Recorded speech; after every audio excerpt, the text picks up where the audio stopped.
you. Thank you very much. Please be seated and welcome to the East Room of the White House. We are honored, the President and I, to have you join us for our first Millennium Evening. And I would like to thank everyone who has made this possible, especially Professor Bailyn, Ellen Lovell, our co-sponsor, the National Endowment for the Humanities, and all the state humanities councils who organized discussion groups tonight, the Howard Gilman Foundation, and particularly Sun Microsystems, who provided the technology to simultaneously bring this lecture to the world and preserve it for the ages.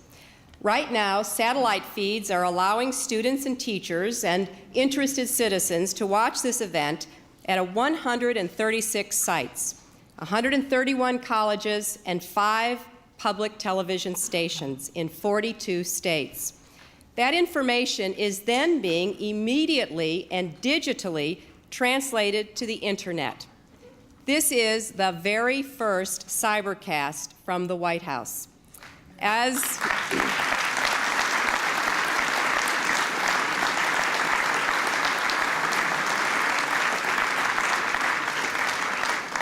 we speak, people surfing the internet anywhere in the world can hear or read our words, email us questions, and be part of history.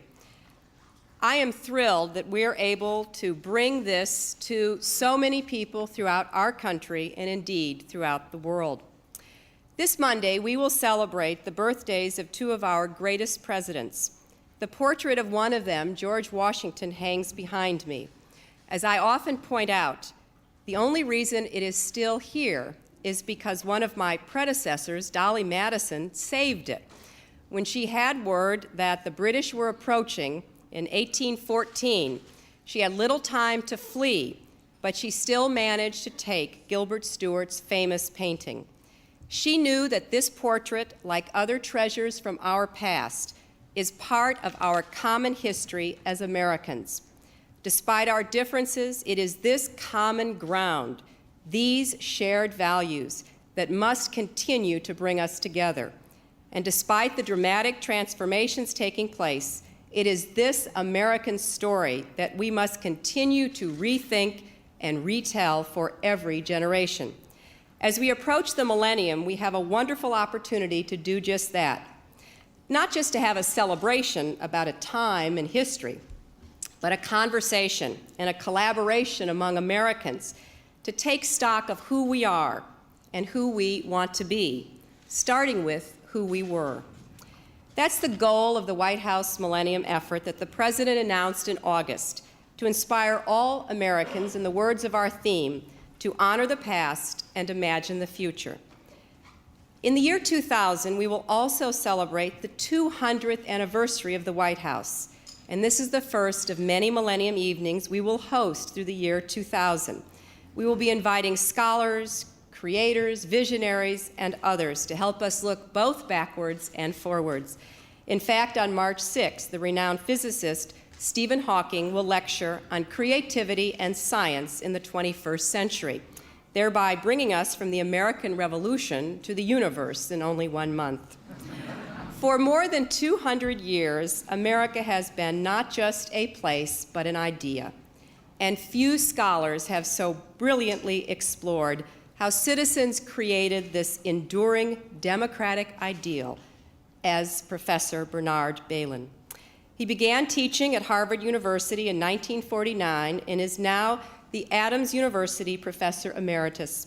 For half a century, his creative exploration of the early American experience has earned him 2 Pulitzer Prizes, a National Book Award, and a Bancroft Prize, as well as the gratitude of many, many students and citizens.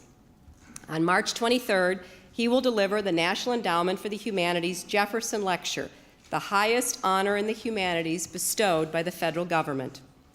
Not content to look at our history through a narrow prism, Professor Bailyn's boundless curiosity and energy have allowed him to explore the economic, intellectual, and social dimensions of our nation's story.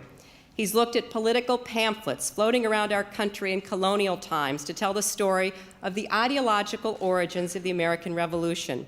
He's examined immigration patterns in the late 18th century to tell the story of the everyday people who came here and the hopes and dreams they brought to our shores.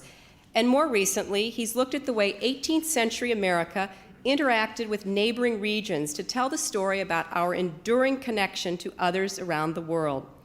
Perhaps his greatest gift, and the one he will share with us tonight, is his ability as a teacher and scholar to take our greatest lessons from the past and make them relevant today.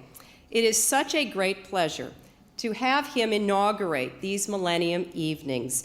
As he has said, whether we recognize it or not, the sense that we make of the history of our national origins helps to define for us the values, purposes, and acceptable characteristics of our public institutions.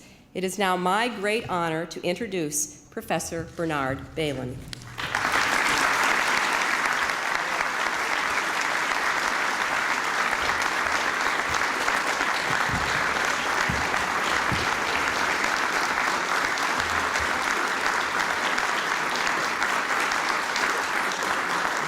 Thank you very much, Mrs. Clinton.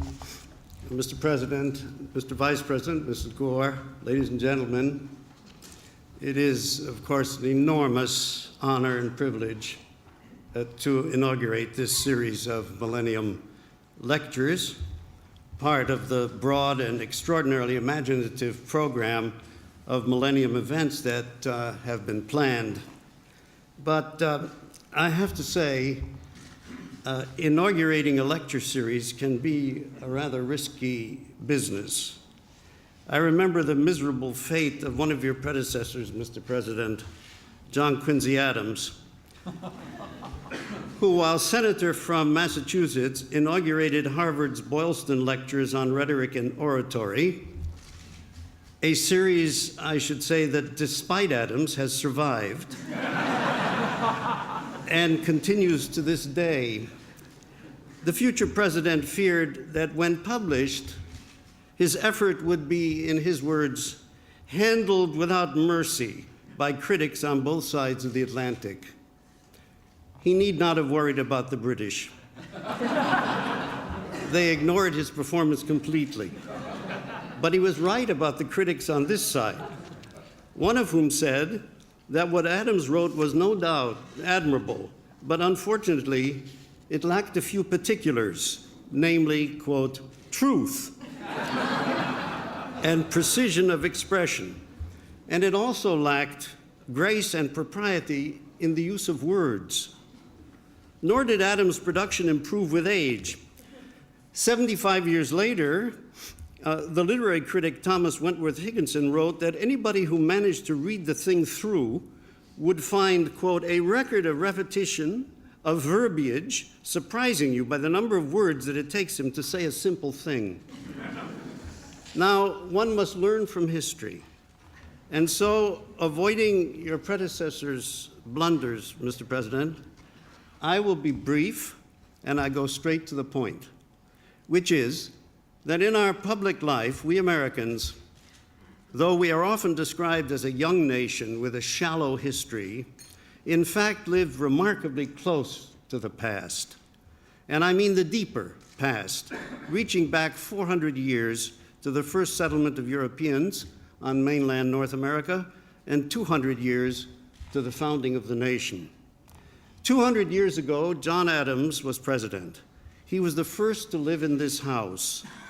And the events of his lifetime have, I believe, an extraordinary relevance to our lives as we approach the 21st century. But it is remarkable that that should be so. When Adams was president, transportation and communication were essentially the same as they had been at the time of the first millennium. Washington, D.C. was a rustic wasteland, a muddy, disease-ridden collection of rubbish heaps, tree stumps, bogs, marshes, and rows of bleak wooden houses hastily thrown together. Hogs rooted in the refuse and wandered around the one unfinished hotel. The carriages of diplomats in full regalia got stuck axle deep in mud, and the Secretary of State recorded success in trapping a 2-foot snake at the foot of his staircase. Now,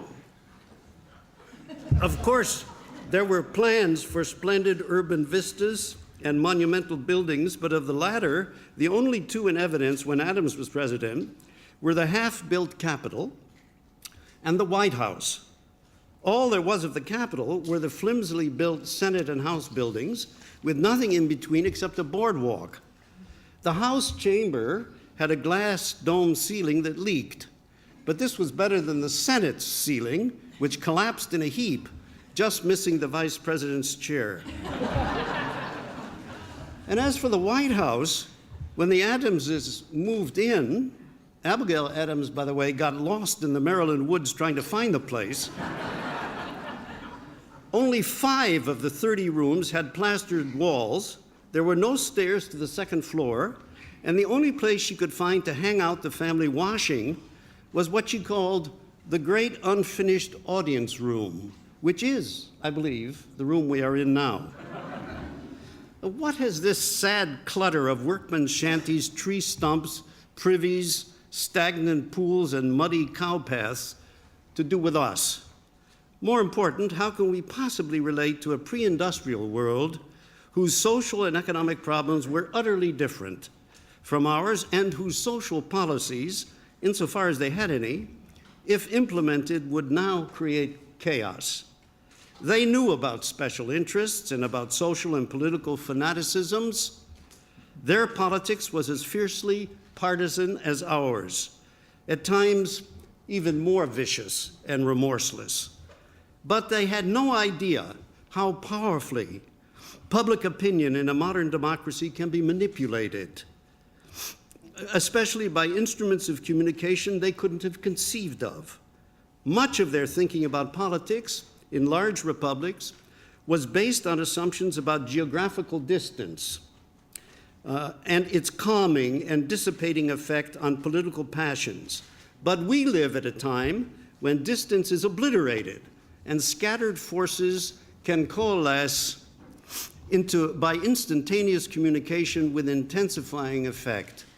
The instruments of coercive force that they knew, that is, the machinery of physical and legal intimidation, were far weaker than ours, and the ways of escaping from the agencies of public power more numerous. Yet, despite these differences and more that separate us from our past, we remain remarkably close to it. We constantly invoke the views of historical figures, Jefferson, Madison, Lincoln, but not just ritualistically. They seem to be part of our present political discourse, as, say, the views of Pitt or Burke are not for the British, or Robespierre or Condorcet are not for the French. Our entire public life centers on an 18th century Constitution, and while it has been amended repeatedly and expanded and revised by judicial interpretation, it remains structurally what it was when it was written 200 years ago, an artful complex of bounded powers. Even the commentaries on the Constitution that were written in the far distant days of its controversial adoption seem to lie at the heart of our own current thought. There is no more remarkable telescoping of past and present than the continuing relevance of the Federalist Papers. These 85 essays were thrown together in great haste in the fierce struggle over ratification of the Constitution in New York. At the feverish height of the debate, when it seemed certain that New York would refuse to ratify the Constitution, the Federalist authors were frantically writing and publishing 1,000 words a day, copying helter-skelter from what they had written before, chopping up longer essays into smaller bits to meet newspaper publication deadlines, which came up at first twice a week and then at the end 4 times a week. That desperate struggle took place 210 years ago, yet we study every phrase of those essays for meanings relevant to our present public life. The Supreme Court refers to their authority repeatedly, 34 times, for example, between 1981 and 1985. in decisions that affect the lives of every American in the late 20th century. There is now a concordance of the Federalist Papers, something one associates with the Bible and the works of Shakespeare, in which every use of every word in the papers is listed out to enable readers to grasp every verbal nuance in what these 18th century politicians wrote in such haste and desperation. But it is not only the political and constitutional past that is close to us. We struggle with the residue of slavery and racism that appeared at the dawn of our history as a people, and the force of Puritanism and evangelical Protestantism, which appeared here 350 years ago, is still with us, despite the religious complexity of our own world. We are not really products of our history. Every nation is that. We are steeped in it, consciously or unconsciously, remarkably close to it in everyday life, and we draw from our history some understanding of the essentials, the essences of our public life as a nation and of what we carried forward into the future. We have had from the beginning and have now, it is a profound legacy of our deepest past, a strange combination of a belief, a faith in government, and a fear of power. Both, in the earliest years, were woven together, intertwined into the fabric of our public life, and they have remained there ever since, a source of strength and protection and political controversy. The combination seems almost immemorial. Jefferson, despite his deep involvements in everything under the sun, farming, technology, science, scholarship, architecture, trade, served in state and national governments for 33 years. He wrote a constitution for his own state of Virginia and a manual of parliamentary practice. He worried over every word of the federal constitution when it appeared, and he advised the French revolutionaries on the exact terms of governmental reform that would serve that nation best. In his tour of Europe, he wrote vividly of what a difference government makes in people's lives. What lay at the heart of Europe's miseries, he wrote, are vices in the form of government. It is difficult to conceive, he wrote of the French, how so good a people, with so good a king, so well-disposed rulers in general, so genial a climate, so fertile a soil, should be rendered so ineffectual for producing human happiness by one single curse, that of a bad form of government. But it is a fact. He and his leading contemporaries struggled to find the right form of government and devoted their lives to serving in government, convinced that government is a powerful force for good, a creative force that would provide for justice, secure peace and good order, stimulate the society's enterprise in agriculture, commerce, and industry, and encourage learning, technology, and the arts. The Constitution that John Adams wrote for Massachusetts was submitted to all of the state's small towns and villages for ratification. 2/3 of them, 181 communities, some mere hamlets, responded with comments.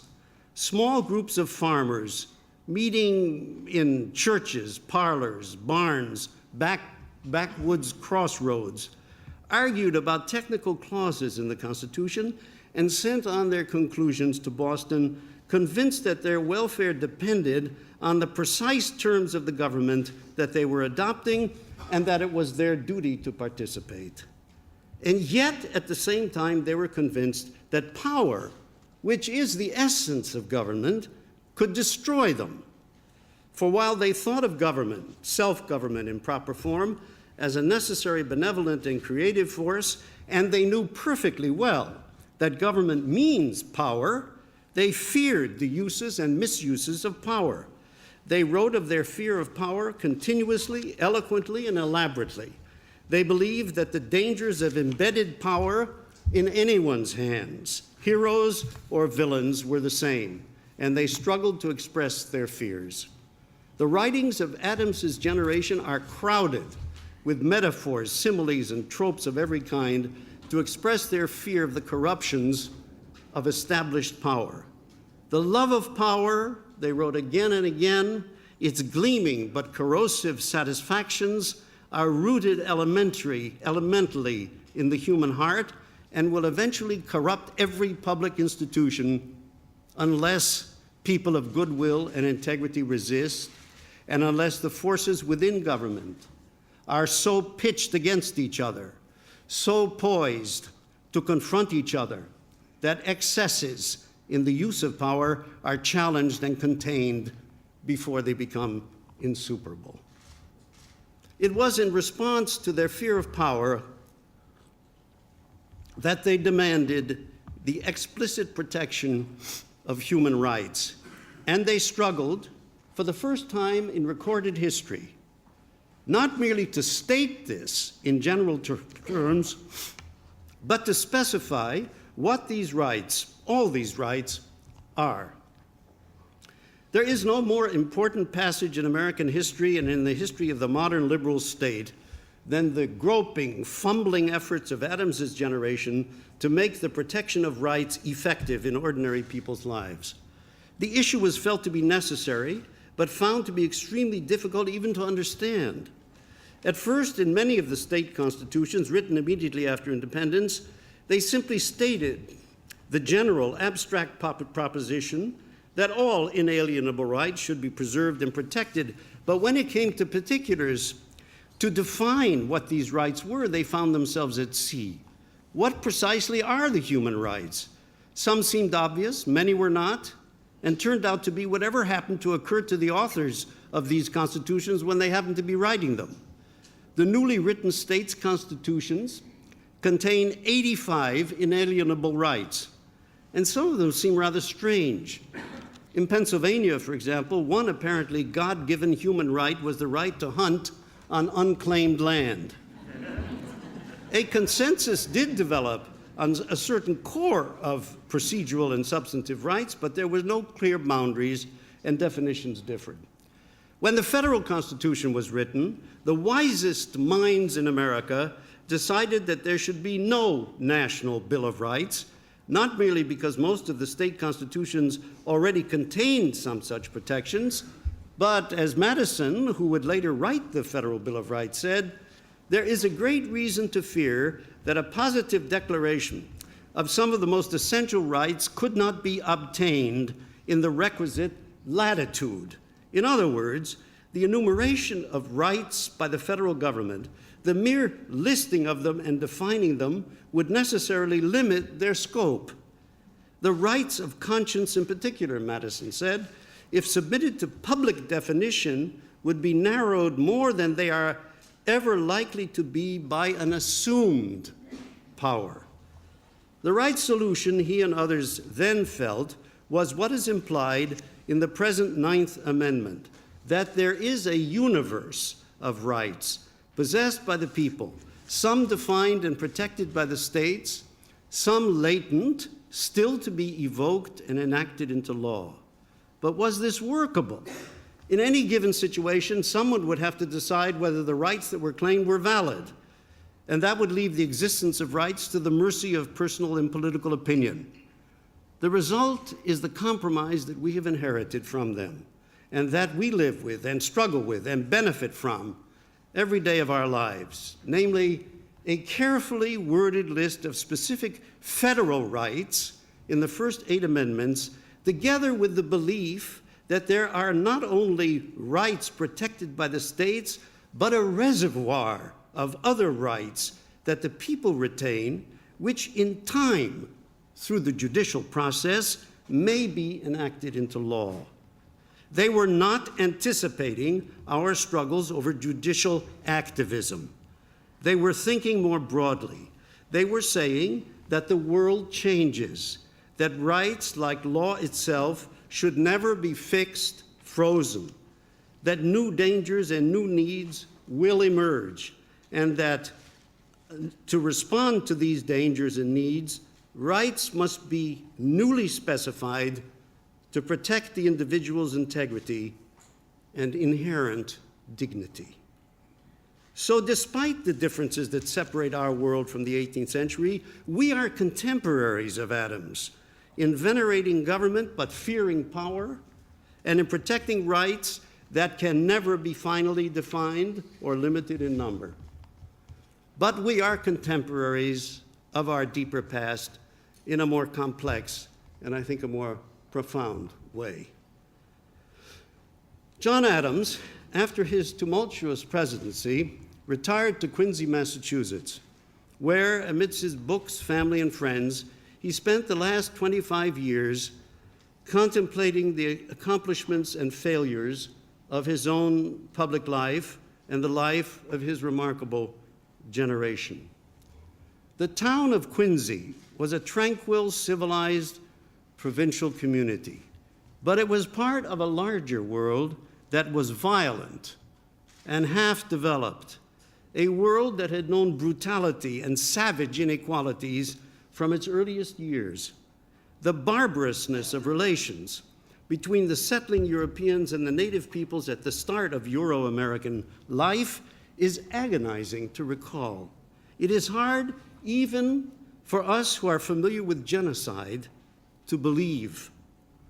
In the earliest years, the English and Dutch sent over to America what contemporaries quite accurately called hammerers, well-equipped, battle-tested shock troops from the Low Countries wars to deal with the Indians, who, deprived of their lands and fearful that their entire way of life would be destroyed, had attacked the European communities again and again, at times with merciless fury, hoping to obliterate the encroaching force.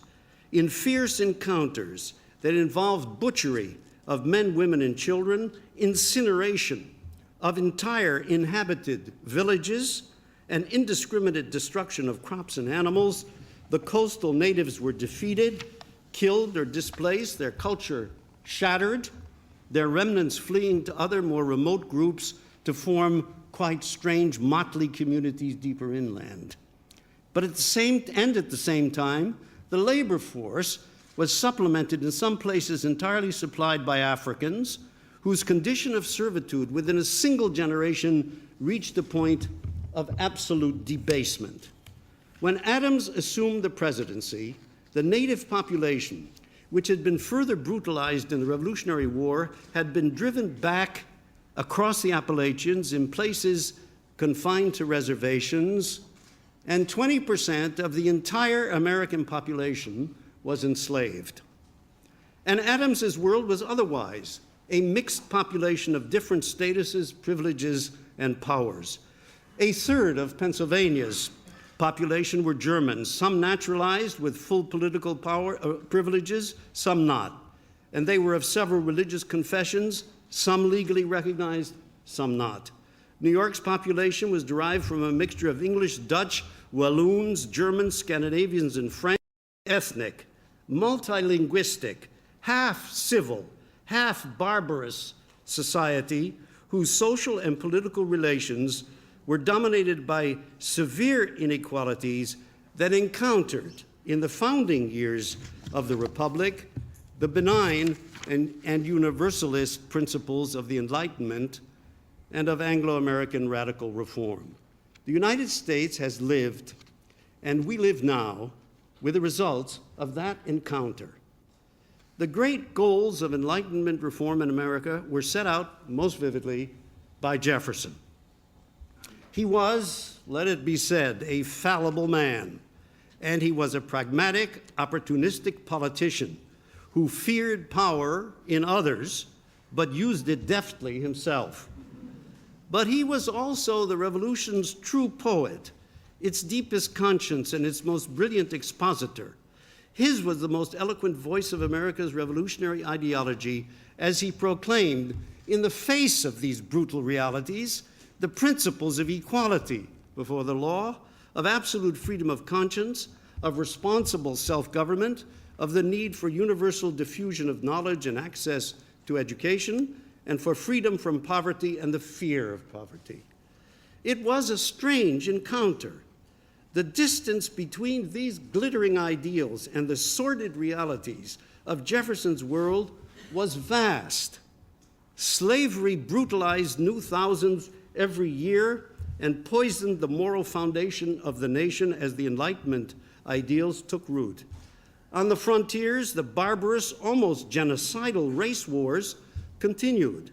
In the new republic, religious fanaticism led to deadly riots against peaceful dissidents. Poverty increased in the cities as the first post-revolutionary waves of immigrants appeared, creating new kinds of ethnic discrimination and a new population of illiterates. Exploited immigrant workmen became riotous. Troops were assembled to subdue them. And emancipation, when it came, was followed by savage race violence, while less lethal inhumanity dominated the lives of the laboring poor. How were these miseries to be reconciled with the revolution's soaring aspirations? Most of the new nation's leaders were social conservatives and realists, and they had not designed a social revolution.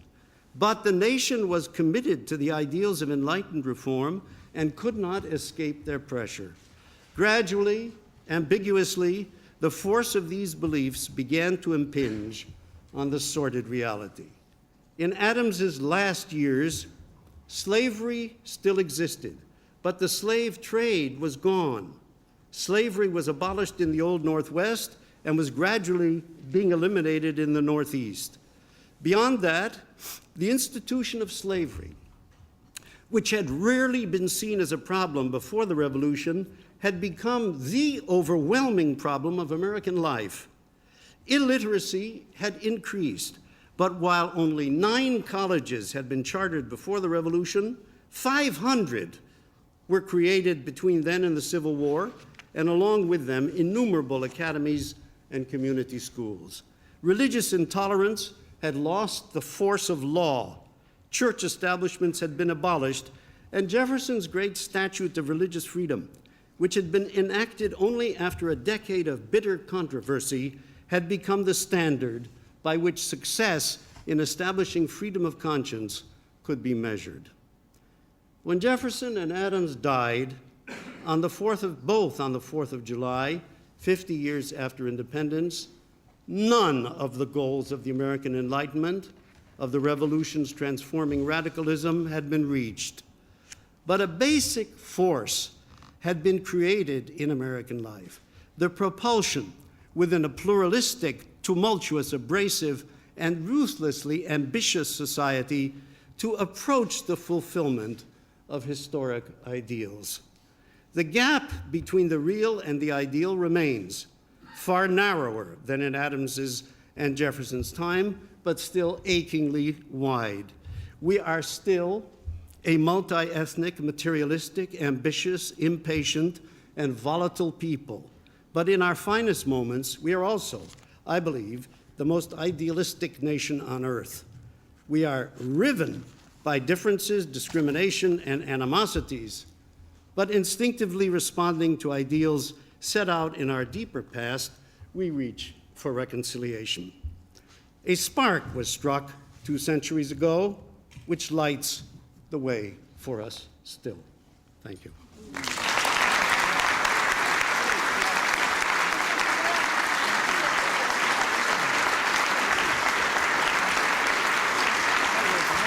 Thank you.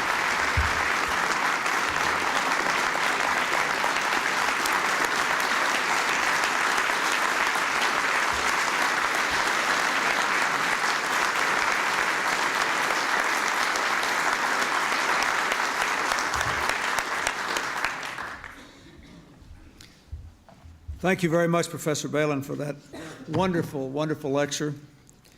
I thank the First Lady and Ellen Lovell for conceiving this entire Millennium series. The others will have a hard act to follow. I can't think of a better way to inaugurate this series of lectures than with one on the founding of our republic, also the first White House cyberspace lecture. We are truly honoring the past, not by imagining the future, but through the prism of the future. I thank Bernard Bailyn for what he said and the way he said it, and for a lifetime of work. We received the distilled wisdom tonight of more than 4 decades of hard thinking and work about what it means to be an American and what America means to Americans and to the rest of the world. I was rather amused. He said, you know, when we started, we had all these people who came from a lot of different places. They moved around a lot. They disagreed a lot. They were disdainful of government. So I thought, what's new? But they were also, as Professor Bailyn said at the end of his remarks, at their best moments profoundly idealistic and always, always appropriately suspicious of untrammeled power in the hands of anyone in the government. They were very wise about human nature, our founders. They understood that there was light and dark in human nature. They understood that we are all imperfect, but society is nonetheless improvable. And in some ways, I think their most important charge to us was to always be about the business of forming a more perfect union. As I said in my State of the Union address, they understood it would never be perfect, but that we always had to try to make it more perfect. And that is what they always tried to do. And when they left the scene, they instructed us to follow suit. And we've been at it ever since. We have a lot of questions that we have to face about the new millennium. We're more diverse than ever before. Can we really be one America? How do we have a government that is flexible enough and strong enough to give people the tools they need to make the most of their own lives and still avoid the abuses that the founders understood would always be there when people were too driven by power instead of the larger purposes of America? How can we widen the circle of opportunity to include everyone in a market system that seems inherently exclusive in some ways? There are lots of other challenges facing us, but I think our ability to meet the challenges of the 21st century rests in no small measure on our understanding of the constant values and insights with which we began. By honoring the past, we know there were forebears there who were always imagining the future. By imagining the future, we must do so with the hope that all of our successors will honor our past. For it is there in the depth of our values and the genius of our system that we began the long journey that has brought us to this day, and that I am convinced will take us to better days ahead. Thank you again, Professor Bailyn. And now I'd like to turn the discussion over to the Director of the White House Millennium Council, Ellen Lovell, and we will begin with the questions.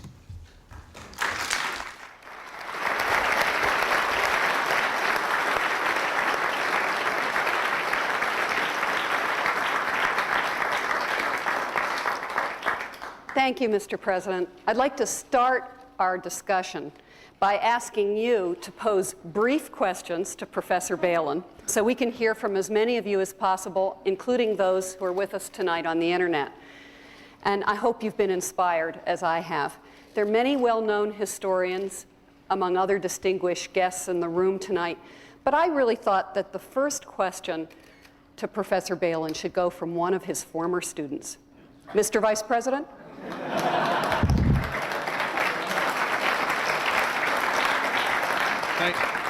Thank you very much, Ellen, and I would, on behalf of everybody, I'd like to thank you and the rest of the First Lady's staff for implementing this wonderful vision, and you've set the bar pretty high, Professor. I brought the book you assigned 32 years ago, and I'd like to get your signature on it afterwards. But I do have a second question.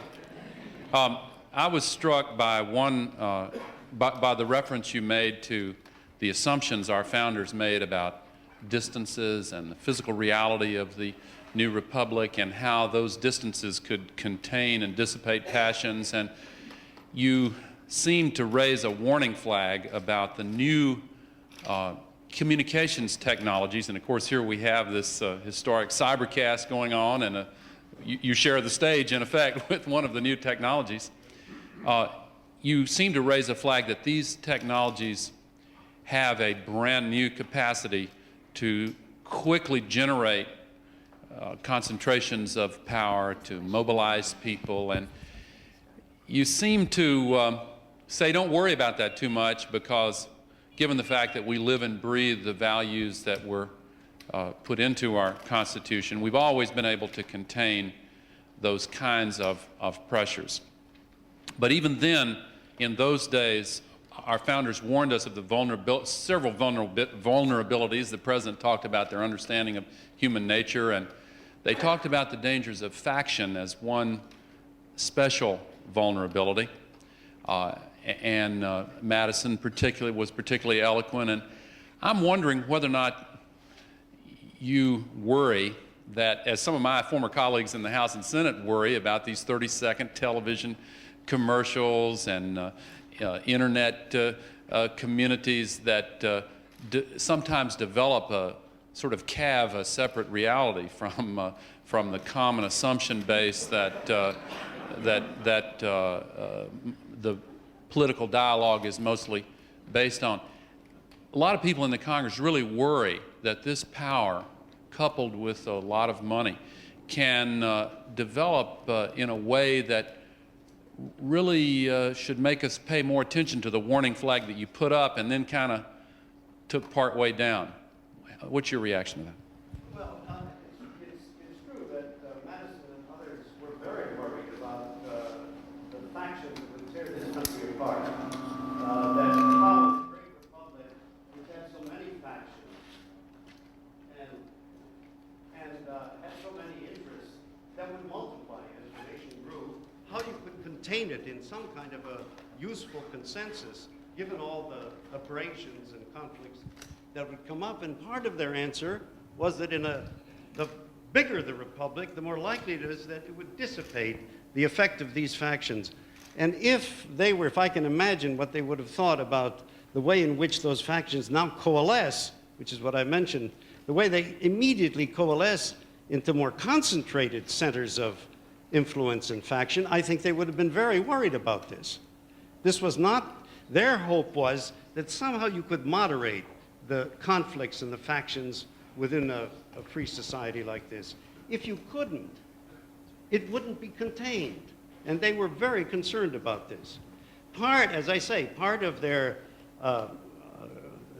answer to this was simply that they lived in a physical universe where things would scatter and dissipate. That isn't true. And therefore, I think they would be very concerned about this now. How you counter it with the same kind of equipment, the same kind of processes that create it, is a problem we face. And it's more an answer in your line than mine. Mrs. Clinton, we have a good question from Bismarck, North Dakota on the internet. And the question does come from Bismarck, from someone named Everett. It seems to be in vogue these days to quote the Founding Fathers, especially Thomas Jefferson. How can people from conflicting political philosophies reference the same text? I think he's referring to the fact that you'll have liberals and conservatives, Democrats and Republicans all quoting Jefferson, sometimes the very same words for different kinds of political ends. Sometimes they don't agree. And there's a lot of division over interpreting some of these texts. But it depends who you're quoting and when. And in the case of Jefferson, it seems to me it's especially complicated because while he was the great spokesman for so much of the principles that we publicly revere, he was himself a much more ambiguous person. And his own political career is rather complicated in this. But his statements of these principles, it seems to me, are easy to agree with. His behavior in some connections is less easy to agree with. But I think there will be divisions over interpreting these texts. I think that will continue to be the case. I'd like to call on Professor Michael Kamen from Cornell University, another Pulitzer Prize winner and another Bailyn student. You mentioned the importance. Would you stand up, Professor Kamen? Thanks. Okay. You mentioned the importance to the founders and especially James Madison somehow creating a Bill of Rights that would not define other rights out of existence. And you mentioned the importance to ordinary citizens at the time that there be these safeguards of their liberties. As you know, it took a very long time before the Federal Bill of Rights became deeply embedded in American constitutionalism, almost 130 years. Why do you think it took that long, and would James Madison and others among the founders have been dismayed that, or surprised that it took so long for the Federal Bill of Rights to be extended in the way that it has been in the last 50 or 60 years? It took such a long time for it to develop this way because the powers of the federal government until the Civil War period were quite restricted. It concerned the post office and it concerned the customs service and maintaining an army and a navy.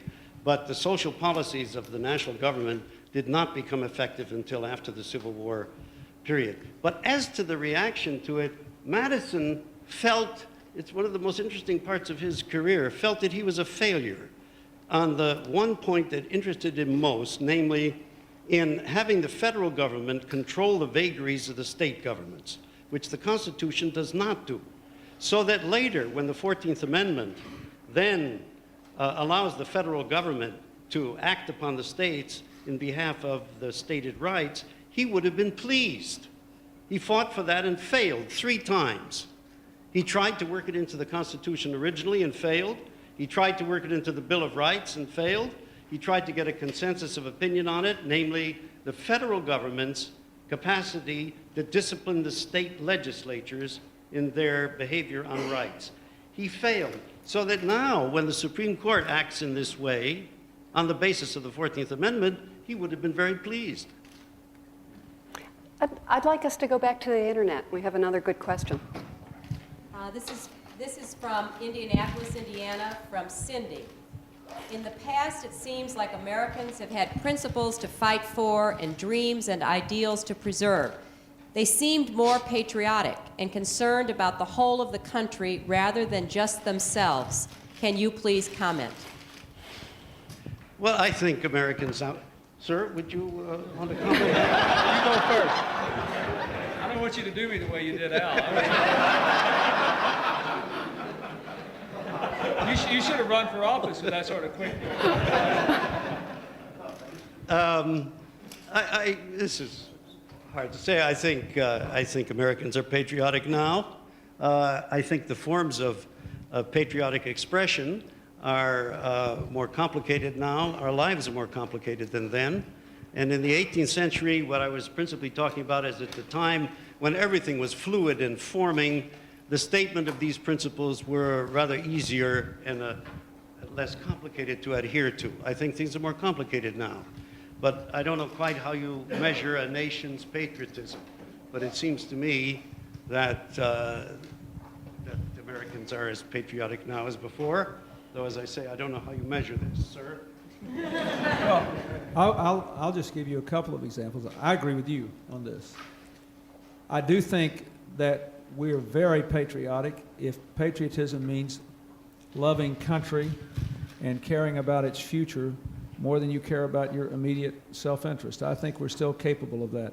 And I could give you 2 or 3 examples. I think the enormous response we've had to the idea that we have to save the Social Security system for the 21st century before we go around spending this first surplus we've had in 30 years on tax cuts or spending programs is an example of patriotism. I think the enormous reservoir of interest we've had in this whole issue of climate change and how we can preserve the environment for 21st century America is an example of patriotism, because selfishness is just going ahead and gobbling up whatever is here before us. I think all these young people all over America that are responding to the call to serve in their communities is an example of patriotism. So I think why I'm so glad you're here, I think that it's not because we're not patriotic, but I think a lot of the basic patriotic elements of America, that is the things that make us go, we do tend to take for granted, which is why I think it's so important that we take the occasion of entering a new millennium and a new century to think about the basic things again, so we'll be more sensitive to them. Why do we have a Bill of Rights? Why do we have a government with certain powers to unify us as well as certain limits so that it can't abuse us? What does all this mean? I think that we've been around so long now, and Americans get up every day just expecting the country to work. And so we tend to take for granted what's really best about our country, and I think that can be bad. But I do think that the country is fully capable of patriotic action if patriotism means sacrificing today for something greater tomorrow. Thank you. Dr. Alicia Rowero, you're here from Prince George's Community College with 5 students, and perhaps maybe you or one of them would like to pose a question. I think I'd like one of my students to ask the question.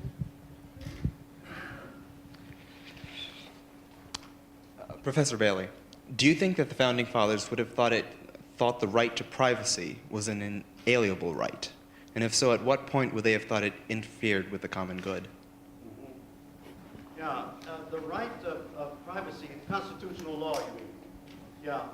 The rights of privacy became formulated in constitutional law in 1965.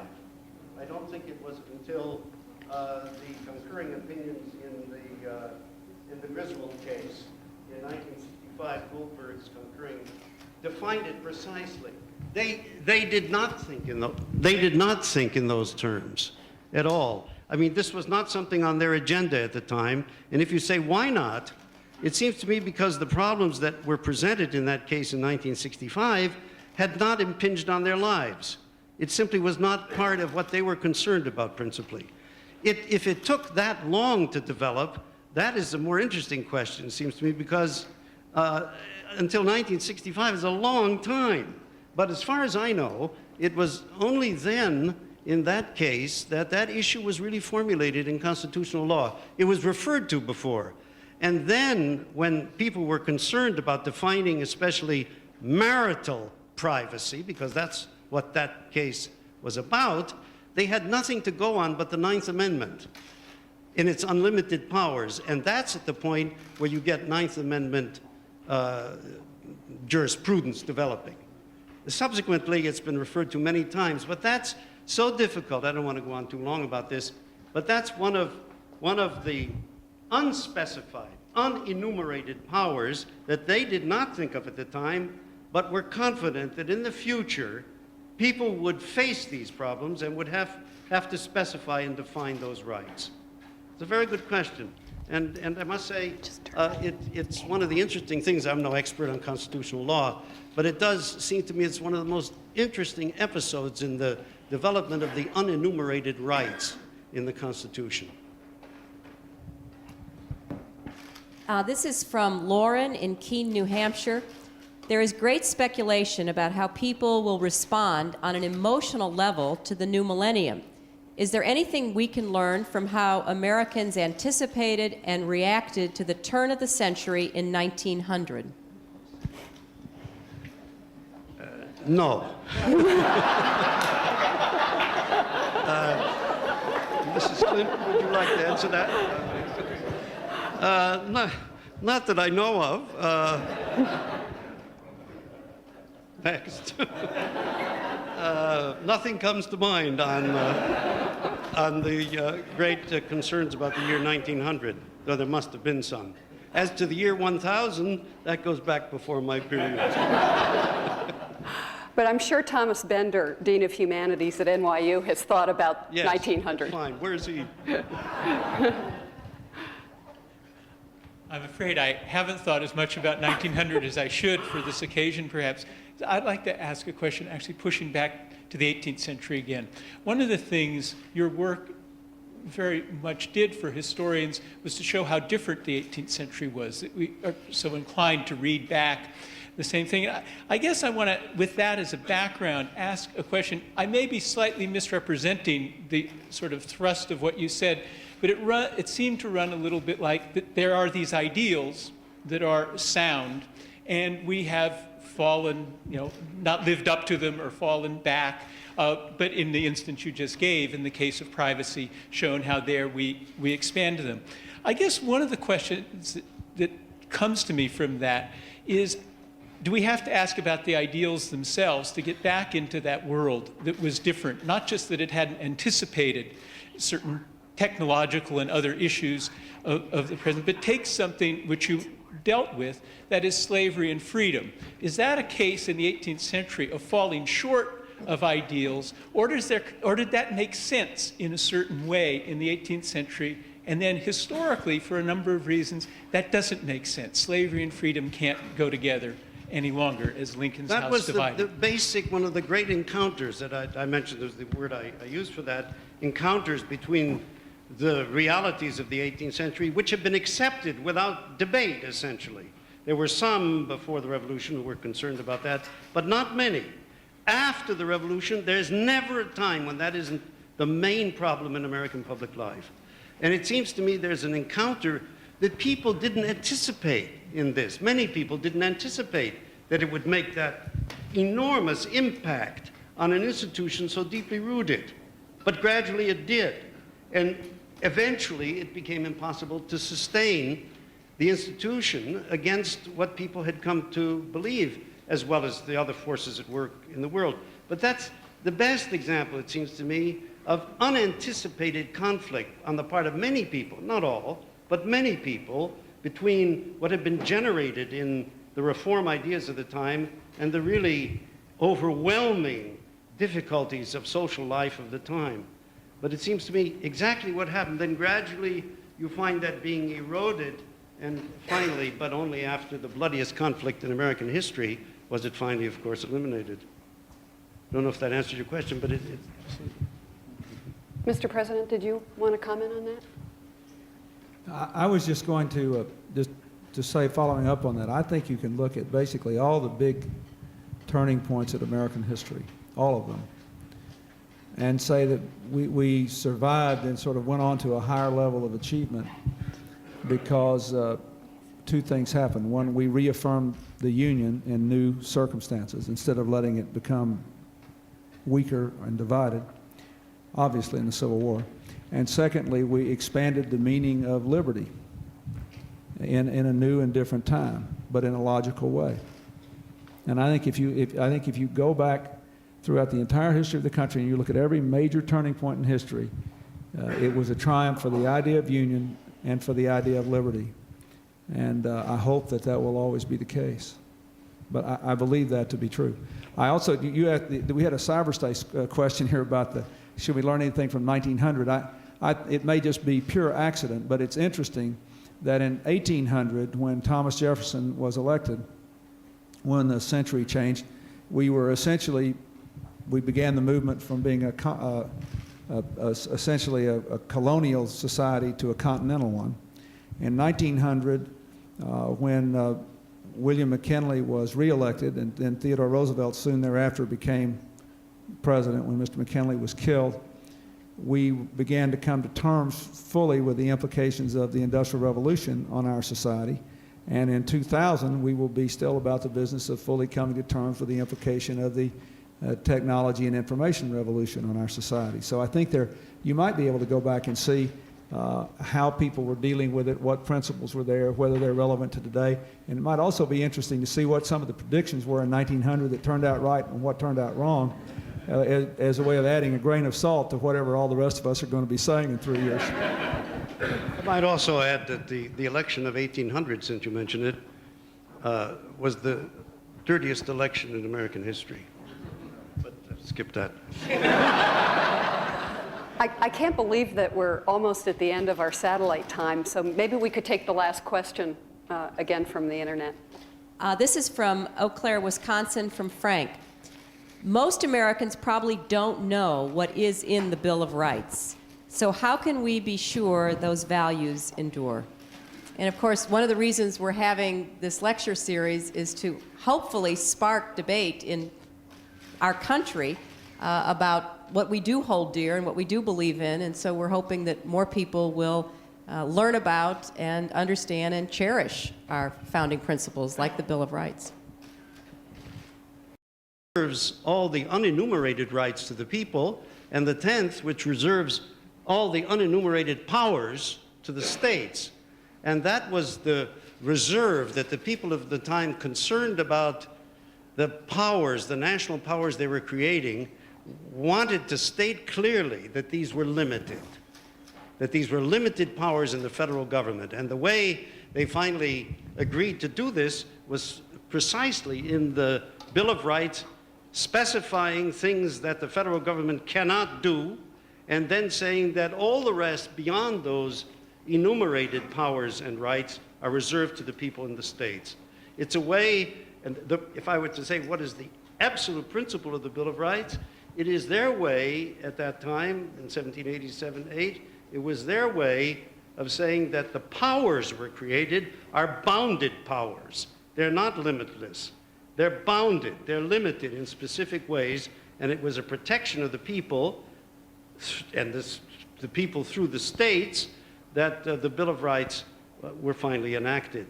I should say that the Bill of Rights was a redaction by a submission from the states of something like 85 recommendations from the states, redacted by a committee that was led by Madison, who, as I mentioned before, himself originally was against the whole idea.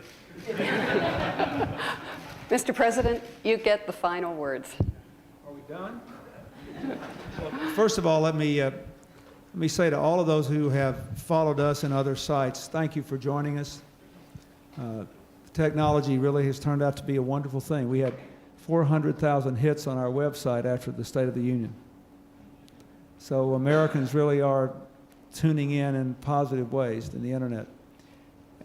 Professor Bailyn, thank you for reminding us of the things that are profoundly, essentially American, about our nation, about our past, and therefore critical to our future. I want to thank Hillary again and Ellen Lovell for conceiving of this idea and executing it. I want to welcome you all to leave